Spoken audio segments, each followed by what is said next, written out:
சிரிக்கும் பச்சை கிளி ஓடி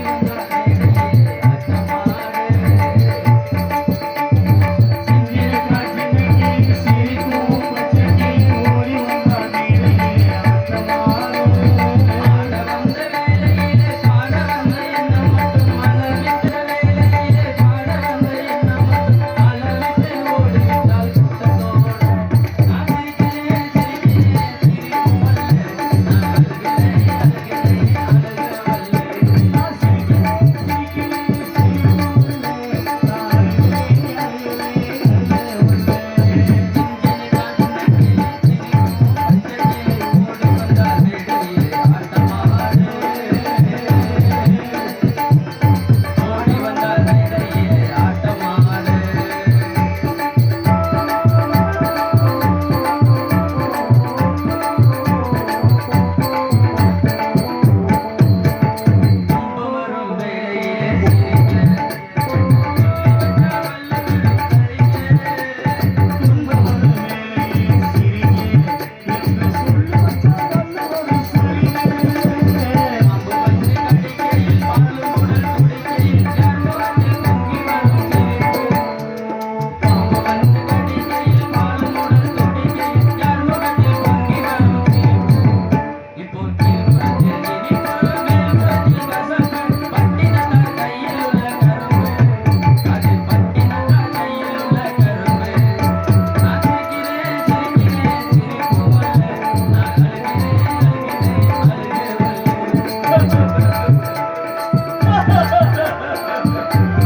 ஏதோ ஒரு கானம் கேட்டது யாருன்னு தெரியல.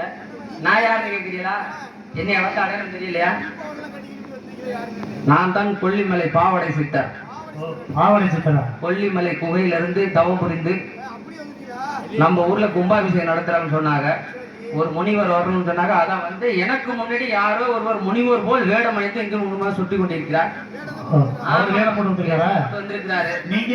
நான் கொல்லிமலையில தவம் இருந்து 16 அமாவாசை தவம் இருந்து இந்த ஊர்ல கும்பாபிஷேகம் நடத்துறாங்க, முனிவர் வரணும்னு சொன்னாங்க. அதனால இந்த பாவாடை சித்தர் வரணும் அப்படின்னு சொன்ன ஒரே காரணத்துக்காக நான் அங்கேருந்து வந்தேன். எனக்கு முன்னாடி ஒருவர் இங்கு முனிவர் வேடத்தையே போட்டுக்கொண்டு சுற்றி கொண்டிருக்கிறார். யார் என்று தெரியவில்லை. நீங்க விஷப்பட்டு வரல? நான் ஒரிஜினல் தானே. உங்களுக்கு தெரியல தெரியலையா? மக்கள் என்ன தூங்குறாங்க? அதான் பாவாடை. நீங்க தானே அழைப்பு கொடுத்தியா? நெஞ்சுக்கு மேல பாவாடை கட்டிட்டு தெரியுது. பாவாடை சித்தர்னா அப்புறம் அடையாளம் வேண்டாமா?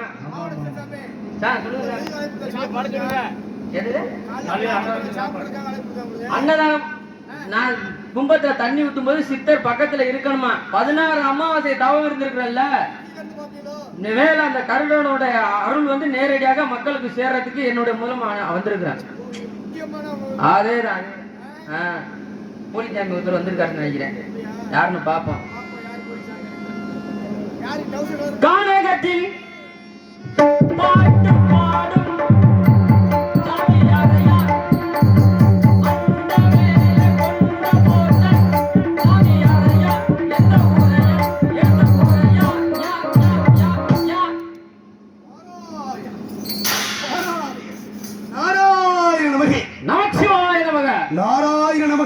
விளக்கம் உண்டு. ஓம் நமச்சிவாய நமக. என் அப்பன் சிவன் நாமமே போற்றி.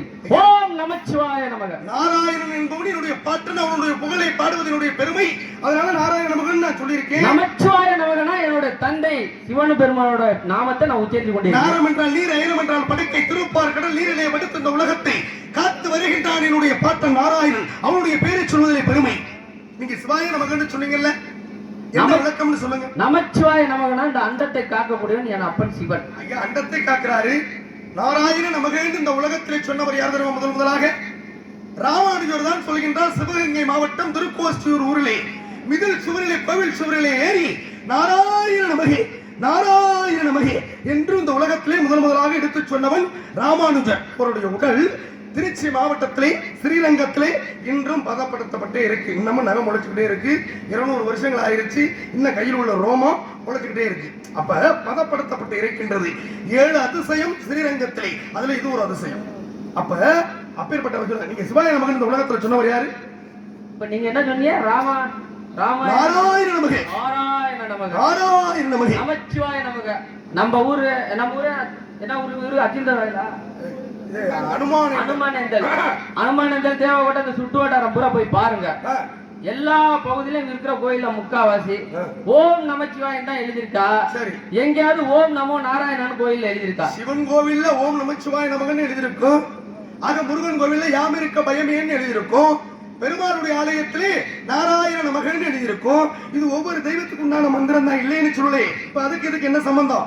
எங்க அப்பனுடைய திருநாமத்தை நான் எல்லா இடத்துலயும் உச்சரிக்க வேண்டியது. சிவனுடைய திருநாமத்தை சொல்றீங்க. எங்கிருந்து வர்றீங்க நீங்க? யாரு முதல்ல? கொல்லிமலையிலிருந்து வருகிறேன். கொல்லிமலையில எதுக்கு சீரகஞ்சோம்பு வாங்க போனீங்களா இல்ல எதுக்காக போனீங்க? இல்லங்க, நீங்க கொல்லிமலையில இருந்து வந்தோடனே இந்த கொல்லிமலையில இருந்து கொண்டு வந்து விற்பாகல இந்த மாதிரி. நீங்க எங்க இருந்து வரீங்க? நான் தேவலோகத்துல இருந்து வரேன். என்னைய பார்த்தா எப்படி தெரியுது? என்னமோ பாவாடையை கட்டியிருக்கேன். நீங்க ஆம்பளையா பொம்பளையானே தெரியாம இருக்கிறேன். அதுலயும் பாவாடை நாடாவும் முன்னால வச்சு கட்டியிருக்கீங்க. நீங்க வேடம் போட்டுட்டு வந்து ஊரை ஏமாத்திட்டு இருக்கிறீங்க. ஐயா நான் 16 அமாவாசை தவம் இருந்து என் அப்பன் சிவன் நாமத்தை கூறிக்கொண்டு 16 அமாவாசை தவம் இருந்து இந்த பாவாடை அணிந்து கொண்டு இந்த ருத்ராட்ச மாலைகளை அணிந்து கொண்டு இந்த மலர் மாலைகளை அணிந்து கொண்டு இந்த ஊர்ல கும்பாபிஷேகம் என்ன அழைப்பு கொடுத்து வரவேற்றிருக்கிறாங்க. உங்களை அழைப்பு கொடுத்து வர சொல்லியிருக்காங்க. அதுலயும் பாவாடையோட பாவாடை சித்தர் அப்புறம் அடையாளம் தெரிய வேண்டாம். பாவாடை சித்தர் பாம்பாட்டி சித்தர் மாதிரி நான் பாவாடை சித்தர். பாம்பாட்டி சித்தர் அற்புதமாக கவி பாடி வைத்தார். நீங்கள் என்ன கவி பாடி இருக்கிறீர்கள்? நிலாக்கா இது நேரம் நல்ல நேரம் நெஞ்சில் பாயுது காமன் விடும்பானோ. ஏண்டா அறிவு கட்டம், என்ன உண்மையான சாமியா இல்ல போலி சாமியா? யோ மாலையை போட்டு வந்திருக்கேன், நானும் மாலையை போட்டு வந்திருக்கேன். நானும் சுவாமி, நீனும் சாமிங்கிற. நான் நாரதர் மகா சுவாமி, நீ பாவட சாமிங்கிற. எங்க கவியில அதெல்லாம் இருக்குங்க. ஓ நீங்க அதாவது கவிக்கு பாடி வச்சிருக்கீங்க. எங்க கவியில அதெல்லாம் இருக்கு. அற்புதமா சொன்னீங்களே. இருக்குன்னு இருக்க. என்னன்னு? ராத்திரி நேரத்து பூஜையில் ரகசிய தரிசனாகையில் ஆதினம் ஆராதனை அது சுகவேதனை. பரவாயில்லையே, மொத்தத்துல ஆசிரமம் வைக்கிறோம் ஒருத்தன் கைலாசங்கிற ஒரு உணவு வாங்கின மாதிரி நீங்க வாங்க நினைக்கிறீங்க. யாராலையும் முடியாது. பாருங்க நீங்க எவ்வளவு பெரிய மனப்பக்குவத்தை. ஐயா இந்த உலகத்துல கால் வைத்தால் கலகம், நாளுக்கு தான் நன்மை. மூத்தோர் சொல்லும் முது நெல்லிக்காயும் முன்னால நமக்கு பின்னால இனிக்கும் இந்த ஆன்மீகத்தை வளர்ப்பதற்காக வந்தவன் நான். நீங்க எதுக்காக வந்திருக்கீங்க? நான் தான் சொல்லிட்டேன், இந்த ஊர்ல கும்பாபிஷேகம் நீ சிறப்பு அழைப்பாளரா அழைச்சிட்டு வந்திருக்கிறாரு. கும்பாபிஷேக விழாவுல தெய்வத்து கும்பாபிஷேக விழா. உங்களுக்கு என்ன விழா? நீங்க ஏன் வரணும்? நான் சிவனை நேரடியாக சந்திக்க கூடியவன். சரி, நீங்க சிவனை நேரடியாக சந்திக்கிறீங்க. மக்கள் உங்களை அழைக்க காரணம் என்ன? சிவனுகிட்ட இருந்து உங்க மனு கொடுக்க சொல்லி இருக்காங்க. என்ன மனு? எங்க ஊர்ல கும்பாபிஷேகம் நடக்குது, நீ சிவன்கிட்ட சொல்லி கருடனை நாளைக்கு வர சொல்லுங்க அப்படின்னு சொல்லி விட்டு இருந்தாங்க. நான் வந்தாதான் இந்த இடத்துல சிவன் வந்து கருடனை அனுப்பி வைப்பாருன்னு சிவன் என்கிட்ட சொல்லி விட்டுட்டாரு. அதனால நான் இங்க வந்திருக்கிறேன். நீங்க எதுக்கு வந்திருக்கீங்க? மூணு கட்ட முட்டா பையல சிவனா கருடன் அனுப்புறாரா பெருமாள் அனுப்புறாரா? சிவன் அங்க நீ அனுப்பி இருக்கிறாரு. கருடனும் சிவனும் ஒண்ணு, அரியும் சிவனும் ஒண்ணு, அறியாதவன் வாயில மன்னன்னு சொல்லி இருக்கிறாங்க. அரி என்பவன் யாரு? சிவன் என்பவன் யாரு? அரி வந்து பெருமாள். சிவன் வந்து எங்க அப்பன். ஓ உங்க அப்பன். ஆமா உங்க அப்பன்னு சொல்லி உங்க உடம்புல சிவன் எந்த இடத்துல இருக்காரு? நெற்றிக்கண்ல இருக்காரு. ஓ நெற்றிக்கண் நக்கீரன் நெற்றிக்கண் திறப்பன் குற்றமேனு நெற்றிக்கண் உங்களுக்கு இருக்கா? அவருக்கு இருக்கு. எங்க அப்பா எங்க நெற்றிலே இருக்கிறாரு. உங்க நெற்றிலேயே இருந்து அருள்வாளிக்கிறார். சரி, இந்த கும்பாபிஷேகத்துக்கு வந்திருக்கீங்க. கும்பாபிஷேகத்துடைய மகிமைகளை பற்றி மக்களுக்கு சொன்னீங்களா? சிறப்பா சொல்லியாச்சு. எப்படி சொன்னீங்க? காலையிலே எல்லாம் போதனை எல்லாம் ஓதியாச்சு எல்லாத்தையும். அப்பா ஓதினதான் சரிதாயா. நீங்க வந்திருக்கீங்கன்னா அதனுடைய விவரத்தை பற்றி சொல்லணுமா? விவரத்தெல்லாம் சொல்லியாச்சு. விநாயகருடைய தன்மையை சொல்லணும், ஆஞ்சநேயருடைய தன்மையை சொல்லணும். சரி இருக்கட்டும். இருந்தாலும் கூட இப்ப வந்திருக்கீங்க. அனிமா மகிமா லகிமா கரிமா பிராப்திய பிரகாமியோ ஈசுத்தம் வசித்தம் என்று சொல்லக்கூடிய அஷ்டமா சித்துக்களை கட்டவனா நீங்க எதை கட்டீங்க? நான் வீடு விட்டு வீடு போயிறது, கூடு விட்டு கூடு பாயிறது இந்த வேலையெல்லாம் செய்வேன். ஓ, கூடு விட்டு கூடு வாங்குறது நாங்கய்யா. நீங்க வீடு விட்டு வீடு வாங்குறதெல்லாம் பல இடத்துல செருப்பி வைக்கிறீங்களே. பாவாடை சித்தரை கூடு மத்தியில சொல்லாதே சாமி. இல்லங்க, கூடு விட்டு கூடு வாங்குறதுன்னா ஒருத்தருடைய உடலில் இருந்து உயிர் ஆக தனியாக பிரிந்து இன்னொரு உடல்ல போய் சேர்றது. நான் அப்படி சொல்லல. வீடு விட்டு வீடு பாயிறதுன்னா ஒரு வீட்டுல இருந்து இன்னொரு வீட்டுக்கு போய் அவங்களுக்கு தேவையான நன்மைகளை செஞ்சு அடுத்த வீட்டுக்கு போறது, அதைத்தான் வீடு விட்டு வீடு பாயிறது. அப்ப நீங்க பாவாடை சித்தரா இல்ல குடுகுடுப்பக்காரனா? குடுகுடுப்பக்காரங்க. இந்த வீட்டுக்கு என்ன தேவையோ அத போதனைகளை ஓதி அவங்கள நல்லா இருக்க சொல்லிட்டு பக்கத்து வீட்டுல போய் அடுத்த வீட்டுல போய் அவங்களுக்கு எத்தனை வீட்டுல நீ வாழ வச்சிருக்க அதை மட்டும் சொல்லு பாப்போம். நம்ம ஊர்ல இன்னைக்கு ஆரம்பிச்சிருக்கிறேன். நாளைக்கு என்ன ஒரு வாரம் கணக்கு எடுத்தீங்கன்னாக்க நம்ம ஊர்ல தெரிஞ்சுப்பேன். எப்படி ஊரை கெடுத்துருவேன்? அப்படியெல்லாம் சொல்லாதே சாமி. பாவாடையை பார்த்தோன்னே எனக்கு அப்படி எல்லாம் நம்மள மாதிரி நீங்களும் வந்திருக்கீங்களா, வேஷம் போட்டுதாலும் பரவாயில்லன்னு உங்களை சாமின்னு சொல்லி. ஐயா, வேஷம் போட்டதுனால நான் இயற்கை. சும்மா பொய் சொல்லாதியா. இல்ல, பொய் சொல்லுங்கிற அவசியம் கிடையாது. நீங்க 10:30 மணிக்கு வேன், இது 8:30 மணிக்கு வேன்ல ஏறி வந்தியா. 10:30 மணிக்கு நம்ம 2 பேரும் தான் ஒண்ணா சாப்பிட்டோம். 12:30 மணிக்கு இந்த மண்டையில பூவெல்லாம் சுத்திக்கிட்டு இருந்தியா. இப்ப நீங்க வேஷம் போட்டுதான் போடல. வேஷம் போட்டதெல்லாம் அப்ப நீங்களும் வேஷம். நான் எந்த வேஷம் போட்டேன்? நான் நேரடியாக கொல்லிமலையில இருந்து வந்தேங்கிறேன். அது ஒரு பாத்திரம், இது ஒரு பாத்திரம் அப்பா. சரி இருக்கட்டும். என் பெயர் நாரத மகரிஷி. மகரிஷி. அந்த அரிசியை நான் எங்கேயுமே கடையில பார்த்தது இல்லையா. பொன்னி அரிசி கேள்விப்பட்டிருக்கிறேன், கல்சரி கேள்விப்பட்டிருக்கிறேன், பச்சை அரிசி கேள்விப்பட்டிருக்கேன், பிரியாணி அரிசி கேள்விப்பட்டிருக்கேன். இந்த அரிசியை கேள்விப்பட்டது இல்லையா. அரிசி இல்லையா, ரிஷின்னு சொல்ல வந்தையா. ரிஷியா? நாரத மகரிஷி. பிரம்மதேவன்.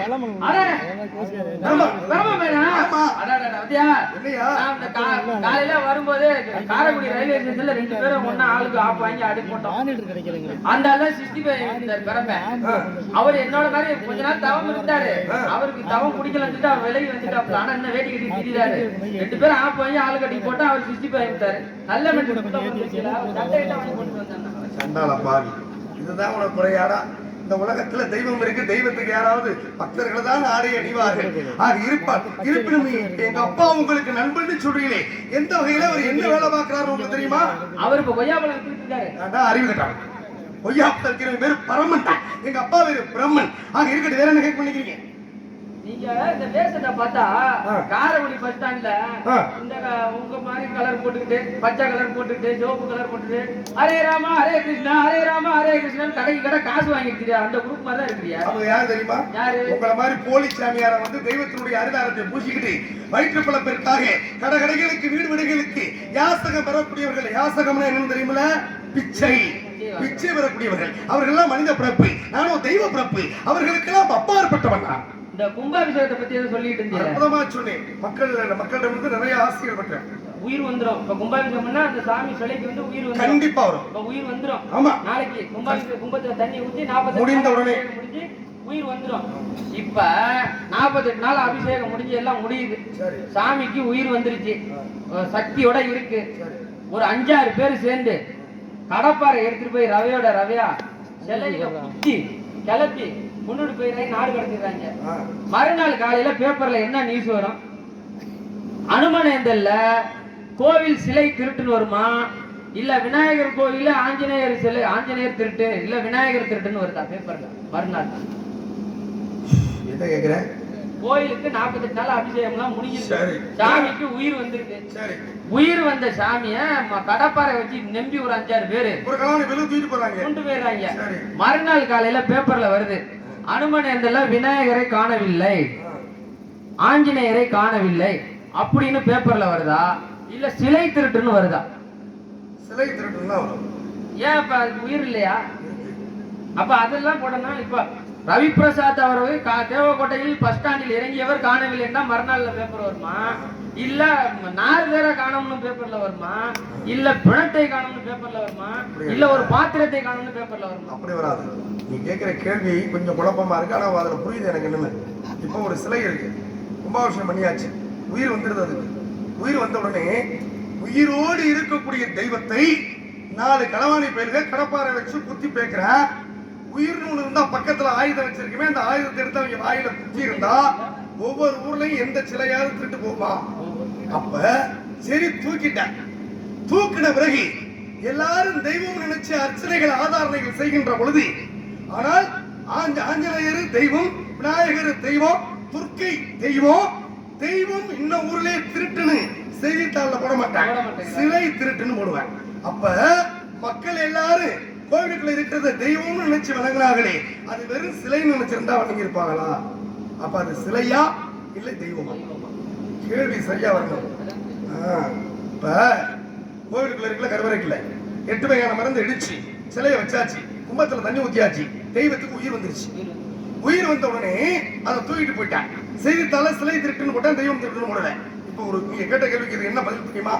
இப்போ ஒரு மனிதன் உயிரோடு இருக்கான். உயிரோடு இருக்கிற வரைக்கும் அவனுக்கு என்னென்ன பேர்லாம் வச்சு கூப்பிடுவீங்க தெரியுமா? ராமசாமி, குப்புசாமி, முனுசாமி, எவ்வளவு பேர் சொல்லுவீங்க? கோமான், சீமான் வரைக்கும் சொல்லுவீங்க. அதே மனிதன் இந்த இடத்துல இறந்து கிடந்தால் அவனுக்கு என்ன பேரு? பணத்தை எப்படா தூக்குறியா? பேர் மாறி போச்சா?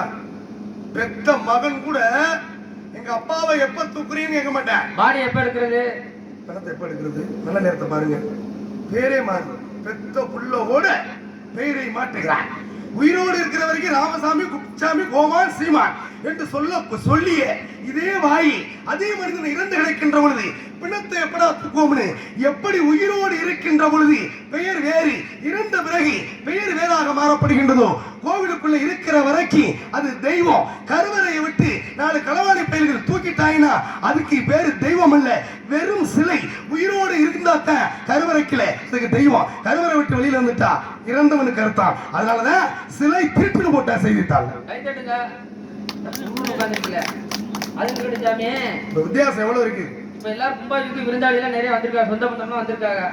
எல்லாம் 5000, 10,000, 100, 200 இருக்கிற காசு பணம் போட்டு நகைலாம் போட்டு உண்டியல்ல போட்டு போயிடுறாங்க. கோயிலுக்காக வேண்டிட்டு போட்டு போறாங்க உண்டியல்ல. கும்பாபிஷேகம்ல நல்ல வருமானம் சேர்ந்துருது. ஒரு 3 திருட்டு போயிடுவார். ராத்திரி 12 மணிக்கு வந்து கோயில் உண்டியல கடப்பாறை வச்சு நம்பி தூக்கிட்டு போயிடுறாங்க. சாமி எதிர்த்தாப்புல உயிரோட பாத்துக்கிட்டு இருக்கு. பக்காளி திருடிட்டு போறாங்க. இந்த சாமி சூழாயிட்டது ஒரு குத்தி இருக்கலாமா இல்லையா? குத்தி இருந்தா திருட வருவானா? இது தவறா இல்லையா? அப்ப சாமி உயிரோட இருக்கா, உயிர் இல்லாம இருக்கா? நியாயமா தான் சொல்லுங்க. இப்போ ஒரு விஷயம் பாருங்களேன், எல்லா தெய்வத்தினுடைய உண்டியலையும் திருடு நடக்குது, இல்லைன்னு சொல்ல. ஆமா.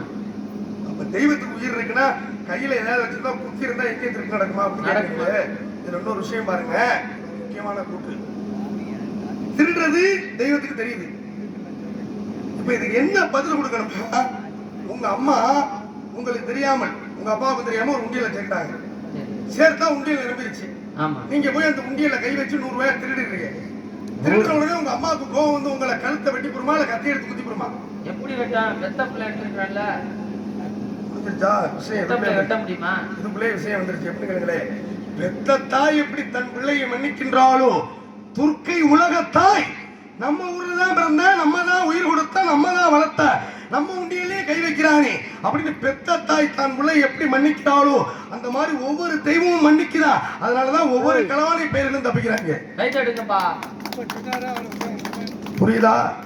சரி, இருக்கட்டும். உங்களை பற்றி ஒரு சில பேரும் கேட்கிறேன்னா கேட்டா பதில் கிடைக்கும்ல? நல்லா கேளுங்க. சரி, இந்த இடத்துல என்ன பண்ணிட்டு இருக்கீங்க? காவல் காத்து. என்ன காவல்? திணை காவல். என்ன திணை? கருந்திணை செந்திணை. யாருக்காக? செந்தில்வேல் முருகனுக்காக. முருகனுக்காக. செந்தூர் வடிவேலனுக்கா? செந்தூர் வேலனுக்கா? செந்தூர் வடிவேலனுக்கு. செந்தூர் வடிவேலன். அதுதான் நீங்க காவல் காக்குறீங்க. என்ன திணை வச்சிருக்கீங்க? கருந்திணை எங்களுக்கு. சரி. செந்திணை செந்தில்வேல் முருகனுக்கு. முருகனுக்கு கொடுக்கறதுக்காக வந்திருக்கீங்க. ஆமா. அது உங்க பேரு? பேர் பார்த்தா தெரியுமா? ஆள் பல்கா தான் இருக்கிறீங்க. உதயம் பெருத்து உத்தரத்துக்காக மாறான்ட்டேன். புரியுதா? ஆளு வளரணும், அறிவு வளரணும், அதுதான்டா வளர்ச்சி. என்னமோ கையை தூக்குறீங்க, காலை தூக்குறீங்க. உங்க பேர் என்ன நினைக்கிறேன்? கையா காலா? ஆளை பார்த்தா தெரியுது, உருவம் தெரியுது. 2 கை 2 கால் இருக்கு, 2 கண்ணு இருக்கு, ஒரு வாய் இருக்கு, 2 காதெல்லாம் இருக்கு. ஒண்ணுமே புரியலையா? வீரத்தேவன். வீரத்துக்கு உனக்கு என்ன சம்பந்தம்? என்ன சாதனம்? புலி குத்துனல்ல. புலி குத்து? புலினா எந்த புலி? எங்க அம்மா நேத்து புளிய மரத்துல அடிச்சு கொண்டாந்து காய வச்சிருந்தாங்க. சரி. அதை எடுத்து ஓட்டெல்லாம் உடைச்சு வச்சாங்க. நான் போன் வச்சு குத்திக்கிட்டு இருந்தேன். நான் நல்ல வேலை பாயிர புலியாக்கு நினைச்சப்பா. சரி, இருக்கட்டும். உங்க அப்பா பேரு? நம்பிராஜன். அம்மா பேரு? நங்கை மோகினி. குரல் கேட்டதே. அவளை சாஞ்சிக்கார பிள்ளைய சொன்னேன், பண ஓலையில ஒண்ணு கிடைக்காதா சொல்றோன்னு சவுண்டு கேக்குதுன்னு. அந்த பிள்ளை அதுல ஒண்ணு கிடைச்சு. அந்த சத்தம் உனக்கு கேட்டிருக்கேன். நான் கேட்ட சத்தம் ஆளோலும் சோந்திருவா. உள்ள 2 பெண்கள் இருக்கிறாங்க. ஓ ஒண்ணு யாரு இன்னொன்னு யாரு? ஒண்ணு ஏன் ஆளு, சரி இன்னொன்னு என் தங்கச்சி. ஓ உங்க ஆள் ஒண்ணு உங்க தங்கை ஒன்று. ஆமா. உங்க தங்கை கூட பிறந்ததா? என் கூட பிறக்கல. சரி. வள்ளிக்கிழங்கு தோண்டிய பள்ளத்துல இருந்து அங்க ஏன் போனீங்க? நான் எங்க அப்பா வேட்டைக்கு போயிட்டு இருந்தோம். வேட்டைக்கு போன இடத்துல வள்ளிக்கிழங்கு தோண்டிய பள்ளம் இருந்தது. சரி. அந்த இடத்துல ஒரு குழந்தை இருந்தது, அழுகுது. ஓஹோ. நான் தான் பார்த்தேன். ஆ. அப்பா குழந்தை கிடக்குப்பா அழுகுதுப்பான்னு சொன்னேன். சரி. போய் குழந்தைய பார்த்தேன், பெண் பிள்ளையா இருந்துச்சு. ஆ. அப்புறம் எடுத்து அப்பா கிட்ட சொல்லி கொடுத்து அந்த பிள்ளை நாங்களே பிள்ளையிலே பொம்பளை பிள்ளையிலே வச்சு வளர்ப்போம்னு சொல்லி வளர்த்து. பரவாயில்ல, 7 ஆம்பளை பிள்ளைகளா இருக்கையில ஒரு பெண் பிள்ளை இல்லையே அப்படின்னு வள்ளிக்கிழங்கு தோண்டி எடுக்கப்பட்ட பள்ளத்திலே ஒரு பெண் குழந்தை இறந்ததாலே அதுக்கு பேர் என்ன பண்ணீங்க, என்ன வச்சீங்க? வள்ளி. வள்ளின்னு பேரு. இப்ப வேட்டைக்கு போன இடத்துல அந்த குழந்தையை பார்த்தது யாரு? நான் தான். பார்த்து தூக்குனது யாரு? நான் தான். தூக்கி என்ன பிள்ளைன்னு உங்க அப்பா கிட்ட சொன்னீங்க? பொம்பளை பிள்ளைன்னு. எதை பார்த்து பொம்பளை பிள்ளைன்னு முடிவு பண்ணி சொன்னீங்க? அதெல்லாம் சொல்ல முடியுமா? ஓ வேட்டைக்கு போனது நீ, குழந்தை கிடக்குது, தூக்குனது நீ, பார்த்தது நீ, பொம்பளை பிள்ளைன்னு எதை பார்த்து கண்டுபிடிச்சு உங்க அப்பா கிட்ட சொன்னேன்? அதை தாங்க பார்த்தேன். அதுக்கு பேரு என்ன? அதெல்லாம் சொல்ல முடியாதுங்க. சொல்ல முடியாம அப்புறம் நீயே வந்த, நீ ஏன் குழந்தைய தூக்குன? குழந்தை அழுது தூக்குனேன். அழுது சரி, குழந்தை பெண் குழந்தை எப்படி கண்டறியணும், ஆண் குழந்தை எப்படி கண்டறியணும்? இப்ப சொன்ன விளக்கமாத்தாலே அடிப்பாங்க நீ. ஓ அப்புறம் விளக்கமாத்தால அடி வாங்குறதுக்கு நீ எதுக்கு வேட்டைக்கு போற? நீ போனா சொல்லணுமா இல்லையா? எங்க குல தொழில் வேட்டைக்கு போறது. அப்புறம் போன இடத்துல நீ மட்டும் வேட்டையாடிட்டு வர வேண்டியா? நீ குழந்தை கடந்துச்சு அழுதுகிட்டு, சரி தூக்குனேன், பார்த்தேன் பொம்பளை பிள்ளை இருந்துச்சு, சரி தூக்கி கொண்டாந்து எங்க அப்பாட்ட எப்பா பொம்பளை பிள்ளைப்பா அப்படின்னு சொன்னேன். நீ தூக்குனதெல்லாம் சரி, பார்த்ததெல்லாம் சரி, வேட்டைக்கு போனதெல்லாம் சரி, அப்பா பொம்பளை பிள்ளை கிடக்குன்னு சொன்னது இந்த வாய் தானே? ஆமா. அப்புறம் எதை பார்த்து பொம்பளை பிள்ளைன்னு சொன்னேன்? அதை சொல்ல முடியாதுங்க. அது எப்படி சொல்ல முடியாம எப்படி இருக்கும்? சொன்னா அது விளக்கமாத்தாலே அடிப்பாங்கன்னு தான் சொல்றேன்ல, சொல்லக்கூடாது. அப்படி ஒரு வார்த்தையை சொன்னா யாரும் விளக்க மாத்திர அடிப்பீங்களா? எனக்கு ஒண்ணும் புரியலையே, எனக்கு ஒண்ணும் புரியலப்பா. தடவி பார்த்தேங்க. எதை தடவுனீங்க? சொல்ல முடியல. ஓ தடவுனா எதை தடவுனே? தொண்டைய. தொண்டையை ஏன் தடவுற? தொண்டையில முடிச்சிருந்தா ஆம்பளை பிள்ளை, ஓஹோ முடிச்சிலனா பொம்பளை பிள்ளை. அது சரி. அப்ப தொண்டையை தடவுனோம்னா முடிச்சிருந்தா ஆம்பளை பிள்ளை, முடிச்சிலனா பொம்பளை பிள்ளை. அடுத்த தகவல் இருக்கக்கூடிய ஆளு உன்னுடைய ஆளு. அழைத்து பாருங்க. அடியே சீடி சிட்டு. என்ன சீடின்னு வச்சுக்கிற பேரு? அடுத்து டிவிடி போட போறான். அலே அயலே வாடா சிட்டு. அம்மா ராஜாஜி. ஹலோ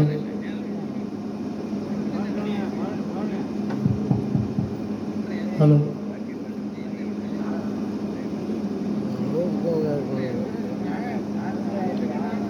ஹலோ வாடா தங்க கட்டி வாடா வாடா வாடா வாடா செல்ல குட்டி குட்டிடா. ஹலோ ரோ. ஹலோ ஹலோ ஹலோ பெட்டி மேக் பெட்டி மேக்.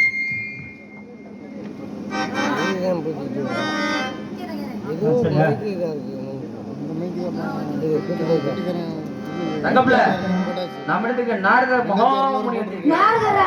ஆமா நாரதர் நான் உசுரோட பார்த்ததே இல்ல. உசுரோடையா? நம்ம வருவார் பாத்துருவாரு. இல்லங்க, ஓவியத்துல பார்த்திருக்கேன், வரைபடத்துல பார்த்திருக்கேன்.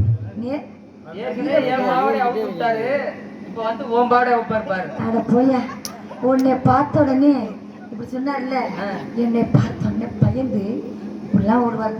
நெரிச்சு ஓடிடுவாரு. திறந்து மட்டும் பார்த்தாருன்னா அவ்வளவுதான் ஓடிடுவாரு. சொடி கிளியங்க சொல்லு சொல்லு,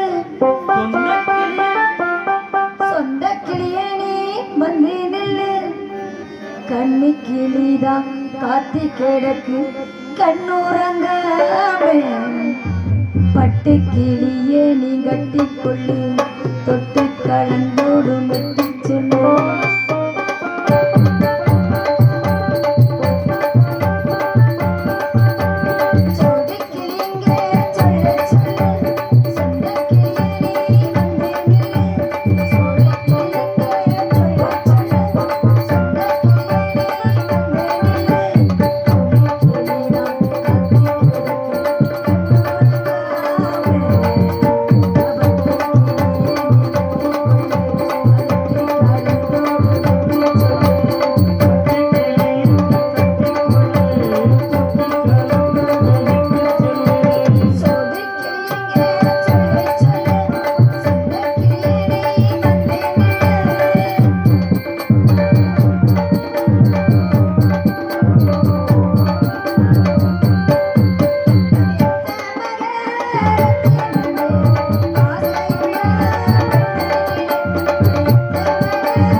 வாருங்கள் சுவாமி. சொன்னல யாரை பார்த்தாலும் சாமி சொல்றிய ஊட்டாக முடியல நான் சாமி கூட்டிட்டு வந்தேன். ஒரு பிரம்மச்சாரி பிரம்மச்சாரி சாமி வலிக்கு விழலாம்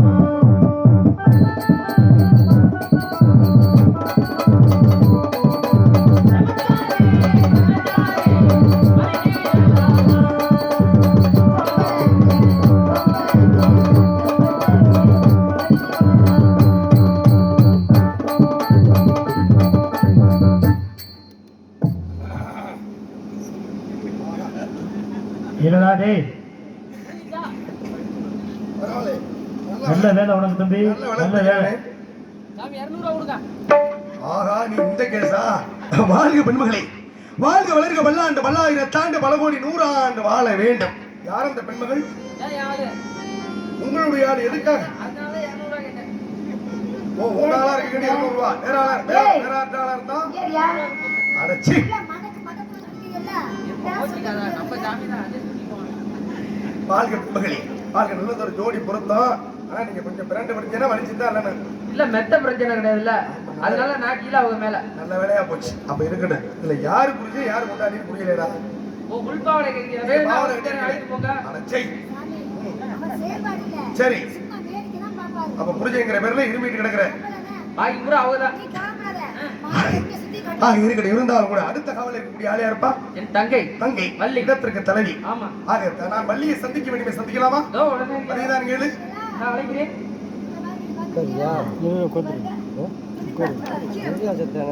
தங்கச்சி செல்லக்குட்டி அமுனுக்குட்டி தங்கக்குட்டி வாடா ராசாத்தி மாயண்ணே வந்திருக்காக, மாப்பிள்ள மொக்கச்சாமி வந்திருக்காக. எனக்கு ஒரு சந்தேகம்யா, நீ ஆம்பளையா இல்ல கீழே பார்த்தா பொம்பளை மாதிரி இருக்கு. ஏய், ஏய், ஏய், ஏய்.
என் குணம் தெரியாம பக்கத்துல வர்ற தெரிக்க போது நம்மிடத்துக்கு தாரதர் வந்திருக்கிறார்.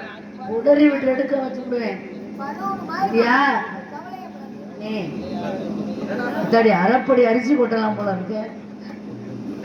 எனக்கு உன்னை என்ன பெத்தாங்களா செஞ்சாங்களா? எனக்கு எங்க அண்ணனுக்கு எல்லாருக்கும் ஒரே மாதிரி தான் இருக்கான். அவளை பார்த்துருக்கு இல்ல ஆதி ராஜா. அம்மாவா ஏனே உங்களுக்கு எப்படி இருக்கு? அந்த பிள்ளைக்கு எப்படி பாத்துடலாமா? லைட் ஆஃப் பண்ணி மைக் செட்டுக்காரரா நியாயத்தற்கார அழைத்த காரணம் நம்ம இடத்துக்கு நாரத மகாமுனி வந்திருக்கிறார். என்னது முனியா? நம்மதான் அவர் அடிக்கணுமா? வாங்க. அவர் பெரிய பயங்கரமா அடிக்கலாம் வேண்டியது இல்ல. வந்துட்டாப்பா. நீங்க பேசுற புராணத்துல சுவாமி அழைத்துவார்கள் பார்க்கலாம். ஏய், சாமி உண்மையிலே இந்த பிள்ளை கூட இப்படி இல்லை. உங்களுக்கு நல்லா இருக்கு. மண்ணெல்லாம் வைக்கணும். தலைவா வருகவே உங்கள் தாமரை தாமரை தாழ்வடிவே வருகவே வருகவே உங்கள் தாமரை தாழ்வடிவே வருகவே செய்யாதே உரைக்குண்டே கரை செல்லவே இறைவாத குலகுலவே அருள்களவே இதற்காலமாய் வணங்கமொழி நெடுங்காலமாய் வணங்கமொழி உலகே சிறை சிவம்கான்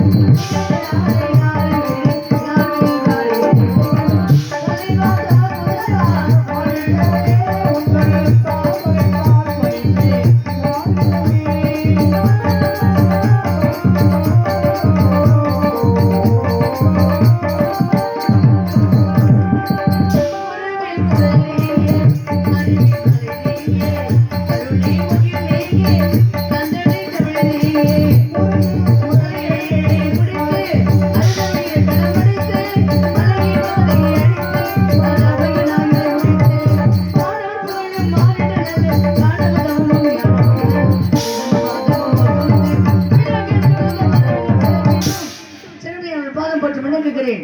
நல்லாசிகள் பல கூற வேண்டும் சுவாமி. வாழ்க பெண்மகளே, வாழ்க வளர்க பல்லாண்டு பல்லாயிரம் தாண்டி பல கோடி நூறாண்டு வாழ வேண்டும் என்பதவே. ஆக இருப்பினும் கூட உங்க 2 பேருக்கு என்ன பார்க்கணும்? நல்லபடியா இந்த சாமி மறுபடியும் எங்க பார்க்கலாம்? சரி, நீ கீரை பிரிச்சு அவங்க எங்க முடியுமா? இது கூட எனக்கா கொடுக்கல. மொத்தத்துல சேராம செய்ய முடியாத ஒரு இருக்கு. சரி, சென்று வாருங்கள். அப்படியே ஆகட்டும். சென்று வாருங்கள், சென்று வாருங்கள்.